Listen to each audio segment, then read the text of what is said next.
Hello दोस्तों, स्वागत है आपका अपने YouTube channel A to present में।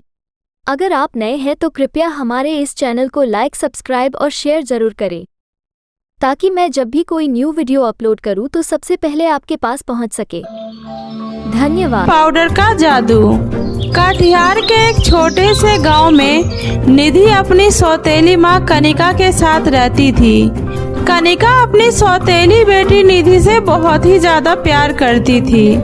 निधि जब 1 साल की थी तभी उसकी मां का देहांत हो गया था, जिसके बाद घनश्याम ने अपनी बेटी निधि के देखरेख के लिए कनिका से दूसरी शादी कर लिया था।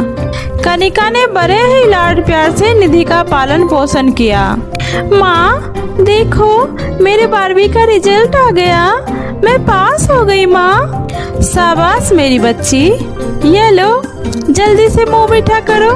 अब कोई जरूरत नहीं है मोटी मोटी किताबों में दिन गुजारने की, बहुत हो गई पढ़ाई लिखाई। अब तो मेरी बेटी बस मेरे पास रहेगी। जिंदगी भर क्या अपनी बेटी को अपने पास बिठा कर रखोगी? अरे बेटियां तो पराया धन होती हैं, इन्हें एक दिन अपना घर छोड़कर जाना ही पड़ता है। आप तो बस यही चाहते हैं कि मेरी बेटी मेरे पास ना रहे।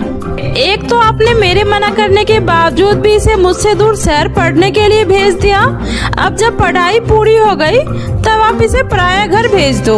सही है, मेरा तो जैसे कोई हक ही नहीं है अपनी बेटी पर। अरे भाग्यवान, नाराज क्यों होती हो? कोई तुम्हारी बेटी को तुमसे अलग नहीं कर सकता। मैं अपनी बेटी की शादी किसी ऐसे लड़के से करूँगा जो घर जमाई बनकर मेरे पास ही रहे। अब तो तुम खुश हो ना? ठीक है जी, दोबारा मुझसे मेरी बेटी को दूर करने की बात मत करना। माँ के प्यार के आगे मजबूर होकर निधि अपनी आगे की पढ़ाई छोड़कर घर में ही रहने लगती है। ऐसे ही दिन बीत रहे थे। एक दिन अचानक शहर से निधि के कॉलेज का दोस्त राघव का फोन आता है। हेलो निधि, कहाँ हो यार? कितने दिन हो गए, कॉलेज क्यों नहीं आ रही? सॉरी राघव, मैंने कॉलेज छोड़ दिया है। अब मैं अपने गांव में अपने माँ बाबा के साथ रह रही हूँ। आखिर आ ही गया ऊंट पहाड़ के नीचे। पहले तो बड़ी बड़ी बातें किया करती थी, मैं पढ़ लिख के डॉक्टर बनूंगी। अब मोहतरमा घर में बैठकर खाना बना रही है। शट अप राघव, मेरे लिए मेरे माँ बाबा के प्यार से बढ़कर कुछ नहीं है। अच्छा बाबा, सॉरी, मजाक कर रहा था। अच्छा सुनो, मेरा दिल भी तुम्हारे बिना यहाँ नहीं लग रहा। मैं भी तुमसे मिलने तुम्हारे गांव आ रहा हूँ। क्या सच में?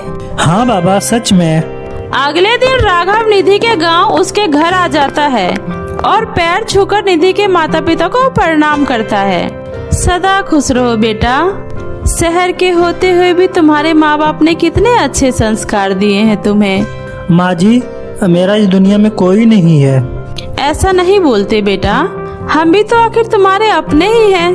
तभी निधि भी वहाँ आ जाती है। अच्छा, तो आखिर मेरा पीछा करते करते यहाँ तक आ ही गए। क्या करे जनाब, आपने और कोई ऑप्शन भी तो नहीं छोड़ा। फिर दोनों हंसने लगते हैं। खाना पीना खाने के बाद कनिका अपने पति से कहती है, निधि के पापा, राघव कैसा लगा आपको? अच्छा लड़का है, पढ़ा लिखा है, होनहार है। अच्छा, फिर मैं ये सोच रही थी अगर राघव बेटे से हमारी बिटिया निधि की शादी हो जाती तो कितना अच्छा होता। हमें बेटी के साथ एक बेटा भी मिल जाता, दोनों एक साथ कितने खुश रहते। ठीक है, तुम एक बार निधि से पूछ लो, फिर मैं पंडित जी से पूछकर शादी के दिन निकलवा लूंगा।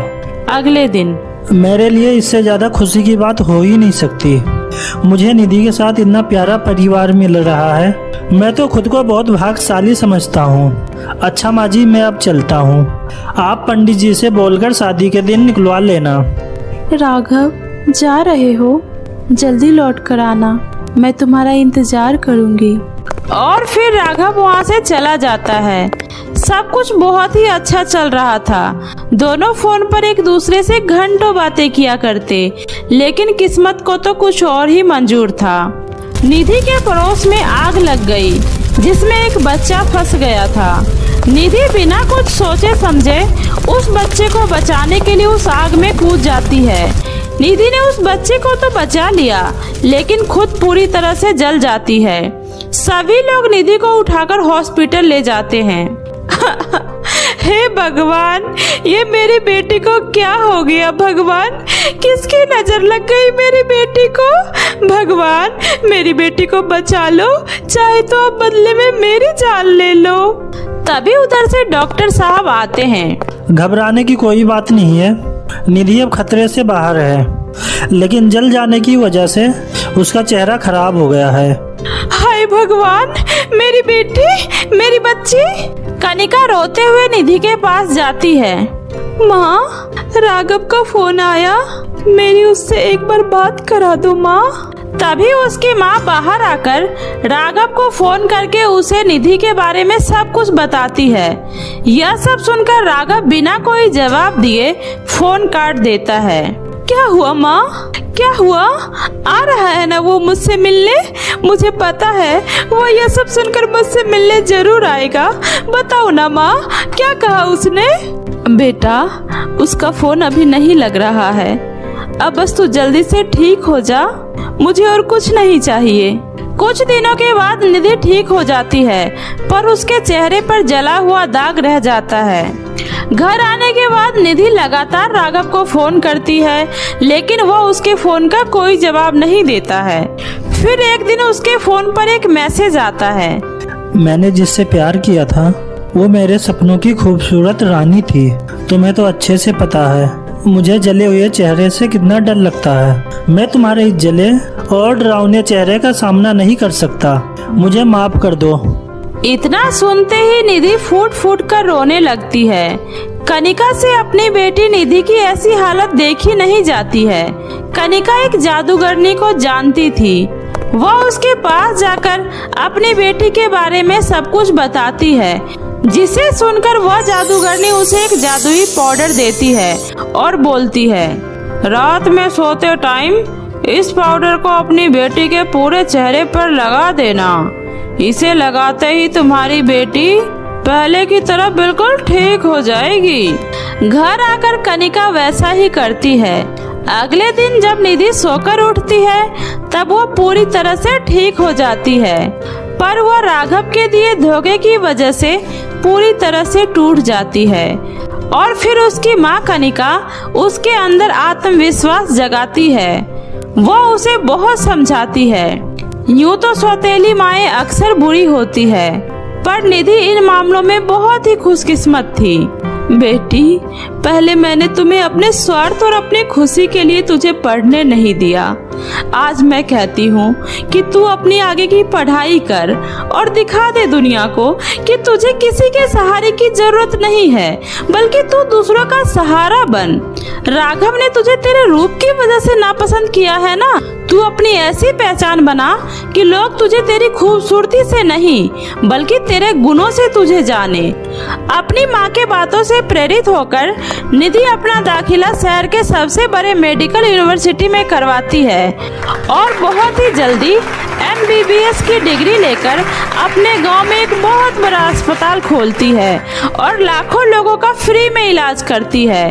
तो देखा दोस्तों आपने, आज निधि ने खुद को ऐसा बनाया कि आज उसे किसी की जरूरत नहीं बल्कि लाखों लोगों की उसकी मदद की जरूरत है।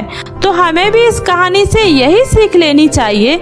हमें खुद को इतना इंडिपेंडेंट बनाना है कि लाइफ में कितनी भी मुश्किलें क्यों ना आए, हमें कभी हारना नहीं बल्कि आगे बढ़ते रहना चाहिए। तो मेरे प्यारे दोस्तों, कैसी लगी आपको मेरी ये कहानी, मुझे कमेंट करके जरूर बताएं। कहानी अच्छी लगी हो तो इसे अपने दोस्तों के साथ भी शेयर करें। और हाँ दोस्तों, अगर आपने अब तक मेरे चैनल जादुई टीवी को सब्सक्राइब नहीं किया है तो जल्दी से नीचे लाल बटन दबाकर अभी सब्सक्राइब कर ले। तो मिलती हूँ ऐसे ही फिर किसी नई मजेदार जादुई कहानी के साथ। तब तक अपना ध्यान रखें। बाय बाय दोस्तों।